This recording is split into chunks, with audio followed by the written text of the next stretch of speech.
नमस्कार साथियों, study treat UP में आप सभी का स्वागत है। और कैसे हैं आप लोग? उम्मीद करते हैं सब बढ़िया होंगे। साथ ही कुछ अपडेट के बारे में हम एक बार बात कर लेते हैं। काफ़ी दिनों से हमने बात नहीं करी है। जैसे एजीटीए की डीबी कब तक हो पाएगी, क्या इस साल कोई डीबी हो पाएगी या नहीं हो पाएगी, ये भी हम बात करेंगे। क्योंकि आप जानते हैं कि यूपी ट्रिपल एससी का जो शेड्यूल है वो बहुत ही ज़्यादा बिजी है अभी, क्योंकि टाइपिंग जो है वो हो रहे हैं, टंकड़ परीक्षाएँ हैं वो लगी हैं। उसकी ही अपडेट हमने आपको वीडियोज़ में दे चुके हैं पहले। अगर हम बात करें तो कुछ इसमें रिजल्ट भी रह गए हैं। जैसे ईटीओ का रिजल्ट रह गया है, एक्सरे रिजल्ट एक्सरे का रह गया है, और ऑडिटर का एक रिजल्ट रह गया है, एक की डीबी रह गई है, होम्योपैथिक रिजल्ट रह गया है, वीपीओ डीबी रह गई है। ईटीओ की जो है उसका रिजल्ट ऐसा लग रहा था कि बहुत जल्दी आ जाएगा, हम भी इस चीज़ को लेके बात कर रहे थे। लेकिन अभी टाइपिंग परीक्षाएं जब से लगी हैं तो थोड़ा सा लेट हुआ है। और एजीटीए की भी हम बात यहाँ पर करेंगे, तो आप इस वीडियो को पूरी देखना। और दोस्तों, सबसे बड़ी बात कि आप चैनल को सब्सक्राइब कर लीजिए। आपका एक सब्सक्राइब हमारे लिए बहुत ही इंपॉर्टेंट है। आपको लगातार ऐसी वीडियोस मिलती रहेंगी। आप में से बहुत लोग चैनल को सब्सक्राइब नहीं करते हैं, अगर कोई कमी है तो प्लीज़ बताएं। तो देखो, यहाँ पर आपको मैंने बताया कि कौन कौन सी डीबी रह गई हैं अभी थी, कि जो बीपीओ का है इसका हमें डीबी देखने को मिल सकता है। बट हुआ क्या है कि अभी जो टंकड़ परीक्षाएं हैं, जो टाइपिंग परीक्षाएं हैं, वो आयोग की तरफ से लगा दी गई हैं। ऐसे में दोस्तों, अभी देखो, टाइपिंग परीक्षा है, ऐसा नहीं हो सकता कि जो टाइपिंग परीक्षा है उस बीच कोई आयोग नोटिस नहीं दे सकता। बिल्कुल दे सकता है, संभावनाएं हैं। लेकिन क्योंकि 19 तारीख तक, आपको पता है 19 दिसंबर तक जो टाइपिंग परीक्षाएं हैं वो लगी हुई हैं, तो इसलिए यहाँ पर बीपीओ की जो लग रहा है कि यहाँ पर शायद बीपीओ का आपको देखने को ना मिले, ऐसा लग सकता है। देखो, हम कंफर्म नहीं कह रहे, क्योंकि आज 23 नवंबर हो चुकी है और आयोग जो है वो कराएगा। और एक क्वेश्चन यहाँ पर ये उठ रहा था कि साथियों, बहुत लोगों का, कि क्या जो पंचायत चुनाव है उससे क्या डीबी प्रभावित होगी? तो मुझे ऐसा लगता है कि बहुत ज़्यादा प्रभावित नहीं होगी। क्यों?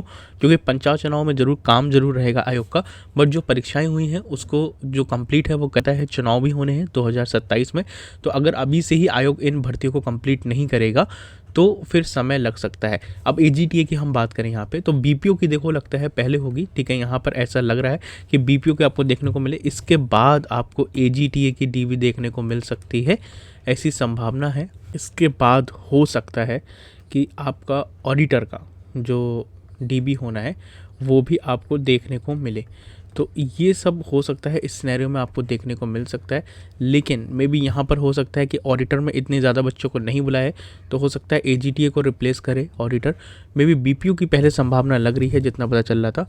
और ये भी हो सकता है कि ऑडिटर के पहले लग जाए। एजीटीए का हो भी सकता है। देखो, आयोग के पास दो ऑप्शन है, या तो वो ये लेके चलेंगे, एक तो वही सोच के चलेंगे कि उनका जो डीबी है वो ज़्यादा समय लगेगा, तो वो बाद में भी करा सकते हैं, और इसी को लेकर पहले भी करा सकते हैं, ताकि इसको पहले हम ख़त्म कर लें, इस परीक्षा को हम कंप्लीट कर लें। इसके अलावा पता है कि एजीटीए में 2200 पद और अधियाचन पहुंच गया है, तो आयोग को अगली भर्ती में ये भी कराना है ना, 2200 वाला।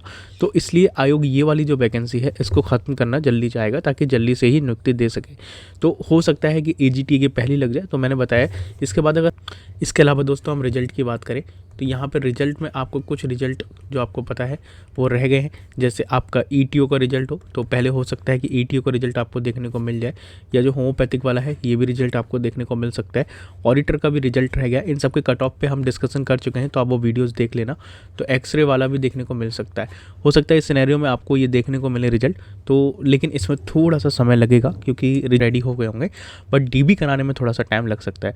तो हो सकता है कि इस साल आपको डीबी में भी ना मिले देखने को। बट अगर आयोग का हम कुछ भी नहीं कह सकते, क्योंकि आपको पता है कि आयोग ने बहुत तेज़ी से काम किया है, और आयोग इतनी तेज़ी से काम कर रहा है कि हम कुछ सोच भी नहीं सकते। तो इसलिए अभी कोई भी संभावना लगाना गलत ही होगा, क्योंकि जो आयोग में बैठे लोग हैं वो जानते हैं कि उन्हें इन भर्तियों को ख़त्म करना है 2026 में ही, क्योंकि 2027 में वो पैट जो आएगा अभी जल्दी, उससे वैकेंसीज़ को कंप्लीट कराएंगे। तो उन्हें भी पता है कि अगले साल शायद उनको ख़त्म करनी है वैकेंसी, सारे में नियुक्ति है, तो वो भी इस चीज़ को कराएंगे। बट थोड़ा सा संयम रखिए, थोड़ा सा पेशेंस रखिए। आपने बहुत अभी तक पेशेंस रखा है। हाँ, थोड़ी उत्सुकता होती है, और ख़ासतौर से जिनके एग्ज़ाम अच्छे हुए हैं, तो उत्सुकता को बनाए रखिए थोड़ा सा, और चिंता मत करिए, बहुत ही जल्दी आपको रिजल्ट देखने को मिलेंगे। बाकी एक काम और कर सकते हैं, चैनल को सब्सक्राइब कर लीजिए। आपको यूपी ट्रिपल एससी और यूपी से रिलेटेड ही खास चैनल है, आपको सबसे पहले जानकारी हम देने की कोशिश करते हैं। टेलीग्राम भी आप ज्वाइन कर सकते हैं। मिलते हैं अगली वीडियो में। जय हिंद, वंदे मातरम। अपना बहुत बहुत ध्यान रखिएगा।